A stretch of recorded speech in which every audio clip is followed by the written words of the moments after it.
আমার ভাইরা কেমন আছেন? আজ আপনাদের জন্য আমাদের কাছে ঈশ্বরের একটা সুন্দর বাক্য আছে। লুকের 12:32 পদে, হে ক্ষুদ্র মেষপালক, ভয় করিও না, কেননা তোমাদেরকে সেই রাজ্য দিতে তোমাদের পিতার হিত সংকল্প হইয়াছে।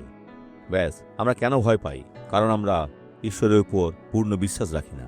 আমার সন্দেহ আছে যে অনেকেই যারা এখন আমাকে দেখছেন এই শব্দটি এখানে জানতেন না, এমনকি মুখস্থ, কিন্তু তারা এটি ব্যবহার করছিলেন না। আমাদের কিছুতেই ভয় পাওয়া উচিত নয়, কেননা তোমাদেরকে সেই রাজ্য দিতে তোমার পিতার হিত সংকল্প হইয়াছে। রাজ্যের ক্ষমতা সম্পর্কে কি বলা যায়? অবশ্যই যদি তিনি আমাদের রাজ্য দিয়ে থাকেন, তার সাথে আসা সম্পদ, সম্পত্তি সবই আমাদের। যিশুর নামে ঈশ্বরের শক্তি ব্যবহার করুন।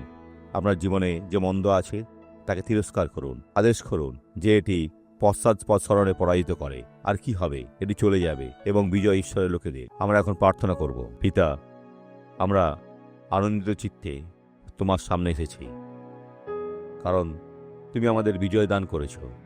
আর আমরা এই যুদ্ধে জিতব এখনই। এই জীবনে যাই হোক না কেন, আমি আদেশ দিচ্ছি যে তুমি চলে যাও এবং দূরে থাকো। মন্দ, তোমাকে এখনই চলে যেতে হবে। আমি জিজ্ঞাসা করছি না, আমি আদেশ দিচ্ছি, চলে যাও। নরক থেকে এই ক্ষতিকারক শক্তির অবসান ঘটাও। আমি এখন সমস্ত মন্দকে আবদ্ধ করি, ছেড়ে দাও যিশুর নামে।